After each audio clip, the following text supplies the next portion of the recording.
My name is Peter Bragino, and I would consider myself just a creative in general. I make art and both art and music, and it's pretty much what I focus on. I focus on just following my intuition and following the creative muse, and yeah, that's about it. Thank you. So today I thought we'd talk about creativity and light. Sounds good to me. So why don't you just take it away? What comes to mind when you hear creativity and light? um, I think you're good at picking topics for the people that you are speaking with. Obviously, most of my work as an artist in general is done on that subject of creativity and light. Well, the creativity part is just a natural God God-given thing I think that we all have. So, I always tell everybody every child is born creative. That's just the way it is. Nobody has to teach a child to dance or to sing out or to draw with a pen or a crayon as a child or drum or anything like that. All these things are just naturally endowed in us as human beings. So the creativity, I think, is our direct natural connection to another source or a higher purpose, in a sense, something that is so innate in us that it's a part of our being, a part of our soul. And to me, that creativity is a direct channel to the light or the source of all things. I People talk about meditating and things like that, and I've even asked by certain people, like, when I'm creating something, could you please, like, make it a meditation, or sit within that space. But when you're creating, and when you're making anything that has to do with creativity in general, you are automatically in a meditation. And when you're in that meditation, you're connected bridge-wise to some other source that is, people call it the muse, some other source that is bringing you that information. And that connection to that source is a channel to what I would consider our souls, to the wisdom, the ancient wisdom that is always around us and always available to us. And I think creativity is one of those avenues that is a direct channel to be able to access that and to be able to experience that. So what would you say, and I'm sure you get asked this a lot, or people share this a lot, I'm not really creative. What do you say to that? Um, Everybody is creative. It's just that somewhere along the lines, somebody kind of like zapped that from that person, which can happen easily, which is, I don't think it's any fault to other people in the way they interact with say children or something like that. They don't realize how quickly a creative spark can be extinguished in somebody. And when that creative spark gets extinguished, it's extinguished usually forever, until someone comes and reignites it, or it gets reignited in some sort of way. So I understand where they're coming from, because I did a lot of creative recovery myself, doing the artist way multiple times and going through that book and really trying to pull out what it is that keeps someone creative and to understand how to stay in that flow. But let's just take art and music and the creative arts away for 1 second. People don't realize how incredibly creative they are on a daily basis anyway. Just to, like, I notice this in general, just like when I walk around and I move throughout space, say if I'm going to another room or something like that, if you pay attention to the way you move and the way you grab things, the way you move things, the way you move through your space, the way you push a curtain aside as you pass by it, or the way you grab a pole to hook yourself around a corner and create your flow. The movement through space in general as a human being is such a creative process. People don't even realize it. They're constantly creating their own little, like, singing in the rain type, orchestration or choreography. And that's a rhythmic. Now, if you put music to that, just film somebody walking around doing things, grabbing their keys, opening their car, all that stuff, that would be a very rhythmic looking process. So that's creativity. I mean, we have to be creative to do anything in this world. You know, all creativity is spontaneous thinking or improvisation in a sense. And to do anything on the planet is a creative process. So I think people don't give themselves nearly as much credit for what the creative process is. Now, how to apply that to creativity like music and art, you know, sometimes that needs a little bit of understanding or letting go in order for people to really understand how that process works and to get back into it without being afraid, you know, uninhibited like a child would be. Yeah. You know, I'm thinking about trust in this moment, It's a good one. right? How sort of that interplay between trust and creativity. What comes to mind for you? I mean, that's pretty much everything. That is creativity. So creativity, like when, you know, I drew the human figure for, you know, over 10 straight years working in classes, and every 20 minutes we're switching and drawing the human figure again. So, you know, every 20 minutes you're faced with a blank page again. So that's a moment that you have to trust once again. You know, you just made this incredible figure, you're really happy about it, you're like, wow, that really came out cool. And then all of a sudden there's a blank page again and you have to start again. So you have to trust the process. You have to trust your intuition. You have to trust that you have the tools to be able to figure it out. And that's usually what happens. Usually the best drawings come after someone makes a mess and ruins it to the point where they feel it's unrecoverable. And only at that point in time do they let down their preconceptions and actually just let their intuition and their guidance guide them, because they have nothing to lose at that point in time. You have to get to the point, or you have to stay at the point where, because you have nothing to lose. That's the thing. People don't realize that. You know, we're scared to make to make a bad drawing because we don't want people to look at us and say, don't quit your day job or whatever it is. Those little little comments that people give to people that really cut them off. But trusting in the creative process means to always be okay with failing. You have to always feel that this piece, I can fail and I can be okay with it. Once you understand that you can fail and it's okay, then the trust factor will come in and your intuition will take over and you'll create brilliant stuff, just like children do constantly. Children they don't understand trusting, you know, in that way. So they have complete unabandoned when it comes to creating something. And that's why their work is brilliant.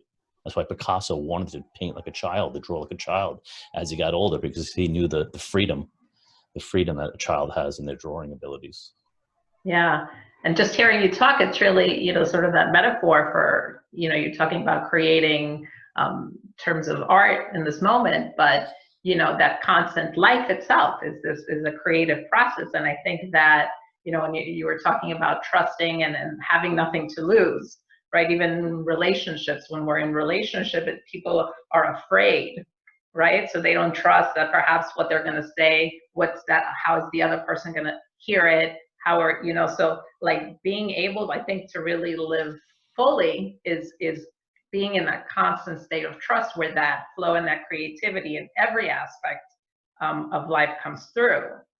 Yep. So, you know, we're creative, basically what's creative, creating, manifesting sort of our essence in our day-to-day into this physical realm. And I think like we trust a lot more than we know also as well. You know, what I was hearing you describe in terms of like the choreography of day-to-day, like that dance of that, you know, ability that we have. We trust that the cars are going to stop on the corner, right? We trust that when we open the faucet, the water is going to come out in general, you know, at least in this part of the world, right? Mm-hmm. So I think it's really becoming, and we trust the sun's going to come out eventually. So there are things that are innate within us that, you know, allow us sort of that thing to go back to tap into. Mm-hmm. Anything that you want to share? Anything that comes to mind? You know, when I did the Artist Way, the book, it's like a 12-week course to uncover your creativity. Somehow me and my friend we did the book separately, and then we wound up doing the book together after we were done doing it one time because it was so powerful. And then he started a group, and we did a group about 3 or 4 times or something like that. So we wound up doing the book a lot of times, basically, like 5 times. One of the most powerful lessons that I got from that book, and it's just something simple that anybody could do. It's just a walking exercise. I took it to like an added level, but the basic concept is that, let's just say you go for a walk, and people probably do this already anyway, but it's just an exercise in trust. Is, just don't determine where you're going to walk. Just go, and when you get to a place where you have to make a decision, whatever idea comes to you, that way. Now, I used to take a ball, like a Spalding, like a handball. And I used to say something I wanted to manifest in my life on the ball. And I would just bounce the ball as I was walking just to keep myself occupied. Sometimes the ball would get away from me. Sometimes I'd throw the ball and the ball would roll down a hill or around a corner or down an alley or something like that. And I just follow the ball. I think that's like a simple metaphoric idea on how to allow and to surrender to the moment of your life and to see where it takes you instead of always trying to go the same route all the time. And it just frees up channels in your brain anyway, as creativity is concerned. So it's a good practice for that as well. Yeah, that's one of the reasons why I love traveling to places and going to places I've never been before, because you don't, and without agenda, I know I'm arriving somewhere, and then from there, let's see what happens. And it's sort of that concept of let's flow. Where does it go? Oh, maybe I'll talk to this person. And I think being in that space allows for that openness, that trust, that creativity, and sort of that flow to be present without that agenda of what needs to be done. Absolutely. And, everybody's experienced that when they go somewhere. It's like they feel free. I mean, ideas come to them, synchronicities happen, and they're like, wow, this is amazing. And I know that we have a structured life. We have to have some kind of structure in our lives to be able to navigate the world and to stay, on schedule and stuff like that. So it's not as easy to be as free flowing, say, when you're on vacation, which is always a good time to experience that. But you could do little things here and there, or shift your mindset slightly, just so that you feel a little bit more in that flow, or at least recognize that flow. Like I said, instead of always going, like, I don't drive the same way all the time. Sometimes I do, but I try to take different routes. It may only be 3 or 4 routes coming from here to there, but you just try to do it differently. So you just don't get stuck in that same pattern. Constant patterns are. It's more of a man-made concept. If you look at nature really nature does things on a like a geometric pattern way. But if you look at nature in general, it's very asymmetrical. Yeah. No matter where you go, trees don't grow in the row. you generally don't see. Sometimes you see symmetry in nature. I mean, there's lots of places for it, but in general, in the overall scope of nature, everything is pretty much asymmetrical. So that's why I try to keep things as asymmetrical as possible, so I don't get like trapped into that constant way of thinking. Yeah. Yeah, for me, it's cooking. Usually people will say, well, what's for dinner? I said, I won't know until it's done.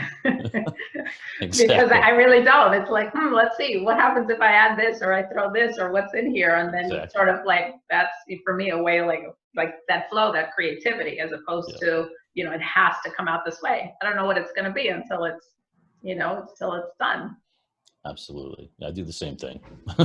Yeah. sometimes it works, sometimes it doesn't. But, to reiterate the point I said before, you have to be okay to fail. Yeah. If you're all right to fail, usually success comes. Yeah. And you have that ability to tap into, if I know I'm making chicken cutlet, I know what the ingredients are. If I don't know what I'm making, then it allows me to open up to sort of everything that's available. And it allows me to look at different places. And I think that too, in terms of that, creative process, is being able to just, and what children have, it's just, okay, what's here? I don't know. Let me be curious, and let me look around, and, oh, what's that? As opposed to sort of, I'm right here. That's why I've had multiple people over the years say, Now, like a lot of people, when they think about art, say visual art, they want to know how to use watercolors, or they want to know how to use acrylic paints, or certain things like oil paints. There are techniques you have to understand, but I don't really. It's not the way I make art. You know what I mean? Like if I taught a class to somebody, I would much rather just take a bunch of materials, throw it in the middle of the table, and be like, figure it Go for out. You know it. what I mean? Yeah. Because only through your own experience are you going to actually come up with solutions or ideas on how to use things. So it's that's important. And like you said, like with Legos too. Like my nieces play with Legos. Well, my brother and me, when we grew up, there weren't like generally pre-planned things that you can make with Legos when we were kids. We had to just make it up. Yeah. Maybe they were, but they were very simple. They weren't like elaborate the way they are today. Right. But that's the way he uses the Legos with them. It's like, here's the Legos. It's a mess. It's a box full of a bunch of projects that used to be something and now they're not. Let's just make something cool. And they come up with this. They made this giant like cruise ship. It's brilliant. It's Yeah. brilliant. And those girls learned so much about creativity through projects like that. And I think that's important. Yeah. Because you give a child the ability to be creative, or give yourself permission, your own self permission to be creative in any sort of way, with a certain set of things that you have to work with, and you're going to figure it out. That's just the way it is. Yeah, yeah, and that's how we create our life, right? We have a certain something, we have our certain essence, our certain physicality, and our certain mental capacity. Now go play, see what you create. Yeah, people are much more creative than they realize. They just generally don't give themselves or put themselves in the situations where they have to figure it out, and they don't have a choice. I was at a rainbow gathering one time in one of the national forests, and there's not much out there. I mean, just a bunch of people with tents. You're there for like a week or two in the wilderness, and I wanted to make like a headband for my friend to wear at the festival. And it didn't take me very long to figure out which one of the vines or the branches that were there were resilient, so they wouldn't snap. That had before you know it, I wove this thing. But that's what happens when you have materials and you have no other choice but to figure it out. You work it out. Yeah. Our true creativity always comes through if we get out of the way, right? Yeah, exactly. Well, Peter, thank you so much. Thank you so much for sharing your perspective today, and all the best to you. May you have a creative and light-filled day. Same to you. Thank you. Thank you, Peter.